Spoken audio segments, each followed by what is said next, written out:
Hello there, and welcome to the JobStreet Quality Connections podcast, where we'll be sharing with you top tips from top employers to help guide you through your job hunting journey. My name is Anita Wu, and I've been through several roles from publishing to broadcasting, and I'm here to find out what these employers are looking for in the people they hire. Today, we're very excited to welcome Afzan of foodpanda Malaysia, who is Director of New Verticals. Welcome to the show. Hi, Afzan. Hey, Anita. Super excited to be here. Thank you very much for having me on the show. So let's start off with this really interesting title of yours. What exactly is Director of New Verticals? That's a wonderful question. And I think like every day, I define that as well, right? And I get asked that. So New Verticals is really something that is, like the name says, very new to not just the foodpanda business, but also at our wider Delivery Hero group. And what I do is I lead our foray into the non-food business, right? So I look up over things such as quick commerce, dark stores, and also our cloud kitchen businesses. So Afzan, can you expand more on what dark stores and cloud kitchens are? Although cloud kitchens are a bit more commonplace, a bit more known now.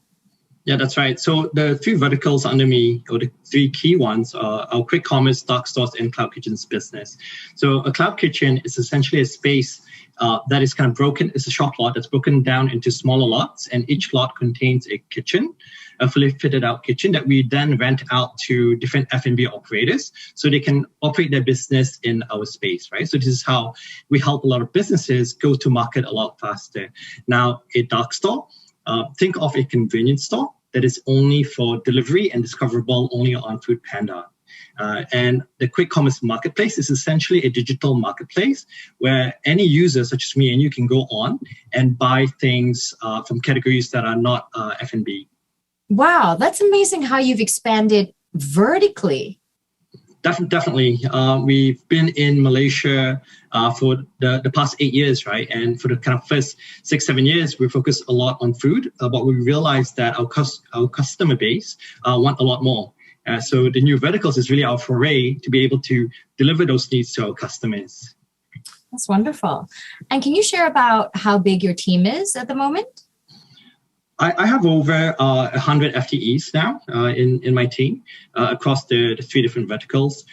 We are growing very, very rapidly. I'm sure in the coming kind of actually months, that number will continue to scale up. That's incredible. 100 of them reporting to you. Yes. Okay, which leads me to my next question, which is, how do you see your role as the head and director of New Verticals, and how are you managing your team with that many people? Well, I have an amazing team, a very strong team.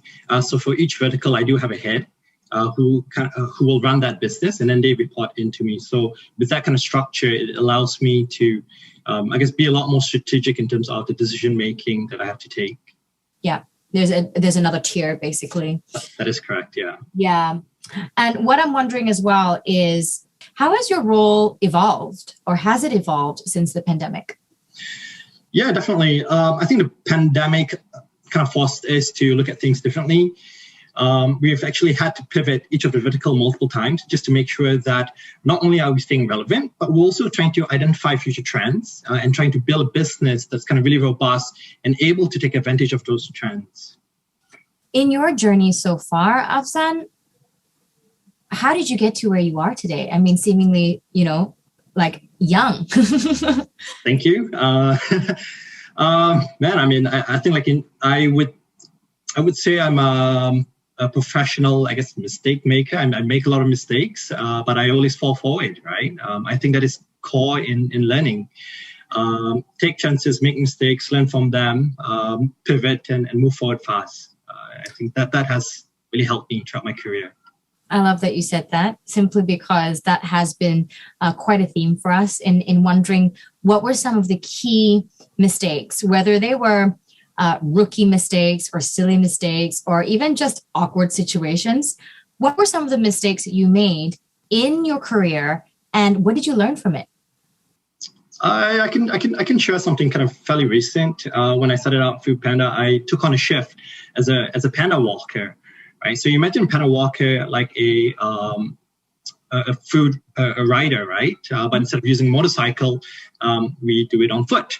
So when I signed up for this, the logistics team advised me to use a scooter or a bicycle. I am quite confident in myself. I used to think that I was quite athletic, so I decided to say no and do it all on foot. I think by the end of the day, I clocked in over 20,000 steps easy, and had sore legs kind of for the next week. Right. So I'm looking back, technically a mistake, but what I loved and what I learned about that was, I got to speak with so many like other riders, speak with our customers, speak with our vendors as well, and really to be able to put myself in their shoes and get a better understanding of how the business works and how the business kind of impacts these other stakeholders. I think it's really important to be on the ground, literally. And to have a relevance, I think it gives you a better idea as well as a leader as to what's happening on the ground. Yeah, absolutely. Actually, on that point, maybe just to share with you, it's not just me that's doing this. So, we had our CFO, we had our commercial director. So across the whole leadership team at foodpanda, we've all actually taken shifts to walk and to do deliveries as well. So this is something that's part of the company's DNA. Hold on. You're trying to tell me that Panda Walkers are a voluntary basis thing throughout your organization and that you do this as a regular exercise? Yes. Wow. Okay, which leads me to my next question, which is, it's really interesting what you guys have going on, this, spreading the pink around the region, and you call your riders or star employees Panda Stars and the Panda family. And there's a lot of that. Can you tell me more about the corporate culture and the values that it has? Yeah, I think in terms of the corporate culture, definitely something very amazing. Living it here, living my time. I think like we have 5, 6 kind of different values. Number one, right? It's really about kind of getting 1% better every day. So that goes back to kind of the self-improvement. 2, launching moonshots. We want to decide fast, take risks, get things done. We believe in taking ownership. We also believe in creating magical experiences. We also want to be able to stay humble. And finally, it's winning through diversity. Wow, that's amazing. That just rolled off your tongue. Amazing. Moonshots. I like that. It's basically seeing where you can aim for the stars, so to speak, or aiming for the moon. Is that right? Yeah, we have ambitious goals, right? And this is why I kind of shared earlier as well. Throughout this pandemic, we've actually pivoted the business a fair bit. We take chances, we see opportunities, take them, try them. And again, right, it's about speed of execution. If it works, awesome. If it doesn't, that's fine. We learn, we pivot, and then we reiterate the project. So, can you share about some of the lessons you've learned through these pivoting? Through these rounds of pivoting? I think probably the most important lesson, right, is really about people. So really focusing on key stakeholders. So really that is taking decisions that make sense with our customers in mind, right? So that's one. And then second one is our old pandas out there, so our riders. So they're the ones that go and do that last mile. They complete that customer experience. Then we think about all our vendors. So the partners, they could be restaurants or other non-F&B retailers. Mm-hmm. And of course, another piece there is the employees, right? Our team members as well. Can you share about what helped you get to where you are in your career today? Falling forward many times, right? But I also would like to give a lot of credit to the amazing leaders and kind of mentors who have had the blessing, right, to actually be able to work with. I've been very fortunate to work with leaders, mentors who are very unselfish in terms of giving me that time and also helping me, not just to teach me kind of technical skills that have kind of really served me well, but then also the softer skills, right? Like in terms of how do you negotiate, how do you read a room, just different things like that. So I've been very fortunate to have amazing people help me along the way. Yes, that really is a blessing. what I'm wondering as well is going back to that funny story. I keep thinking about it, about being on foot. So what was the lesson and the takeaway from that mistake? Well, I mean, first and foremost, next time, get on a scooter or bicycle, right? But really, I mean, I want to be able to do this periodically. The schedule does kind of get busy, but I would like to kind of set more time, be able to do this more frequent, so then just be able to be closer to the ground. I think that is super cool. Yeah, and perhaps, you know, in terms of being ambitious, it's like, yeah, I'm going to get these steps in. It's like, okay, like maybe baby steps, like maybe incremental, that 1% instead of that moonshot. That's true. Yeah. In that sense. Yeah. Yeah. Incremental would be better than the moonshot. Yeah. Yeah. Well, in some contexts, I suppose I can see why moonshot is also important. Can you tell us, when you're hiring and when your team is hiring, what is it that you're looking for in a candidate? So at this stage of my career, when I'm doing an interview, it's usually the final interview, right?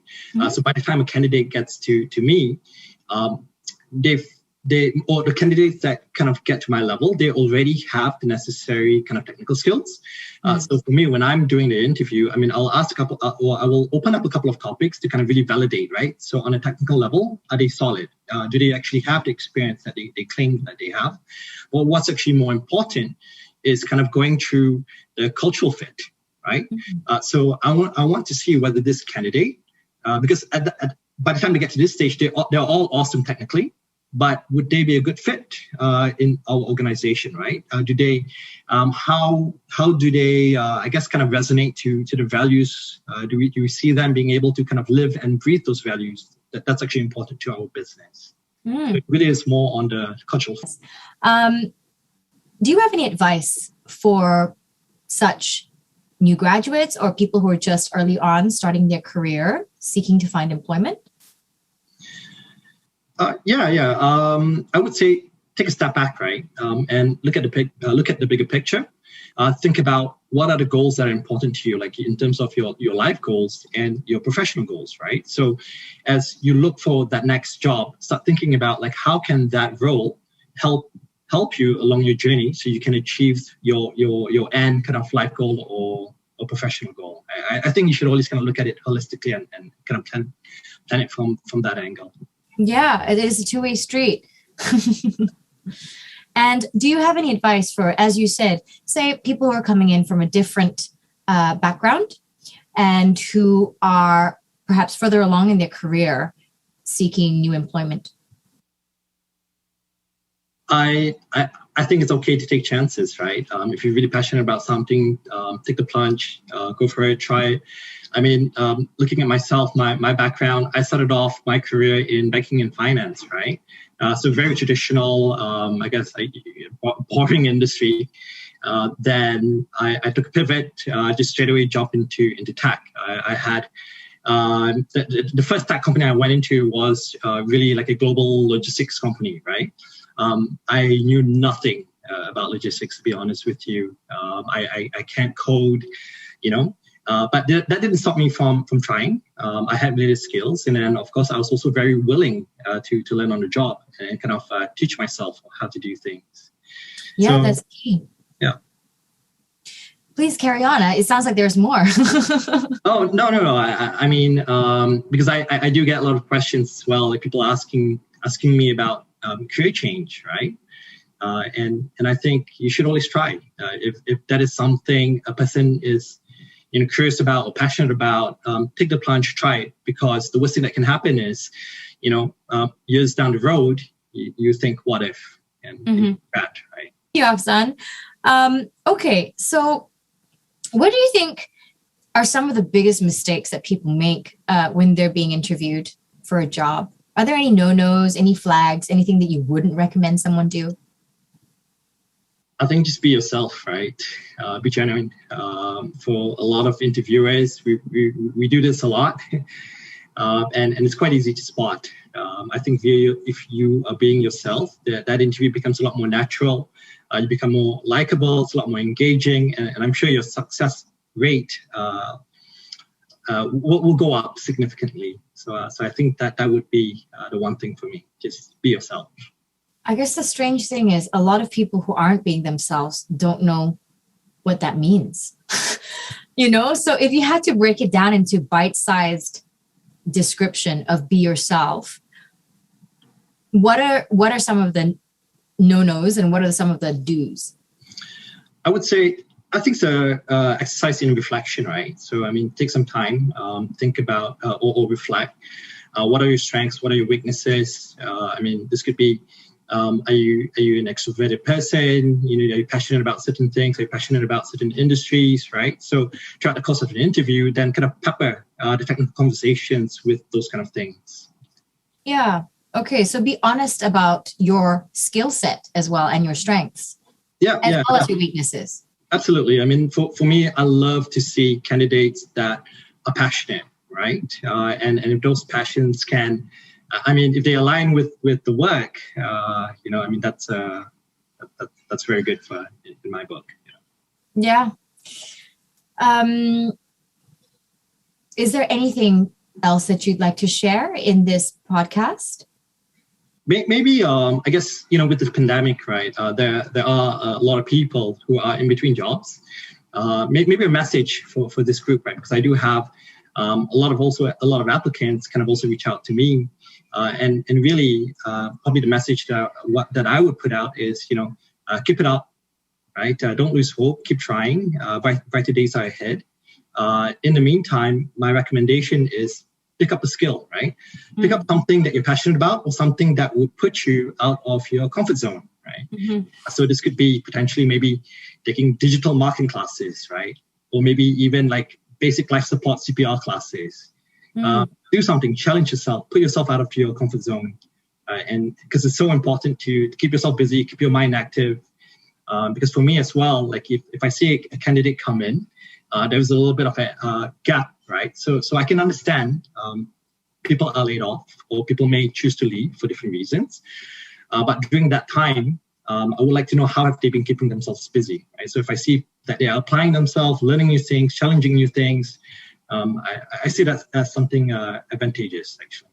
Right. Even though these new things aren't necessarily related to the skills required?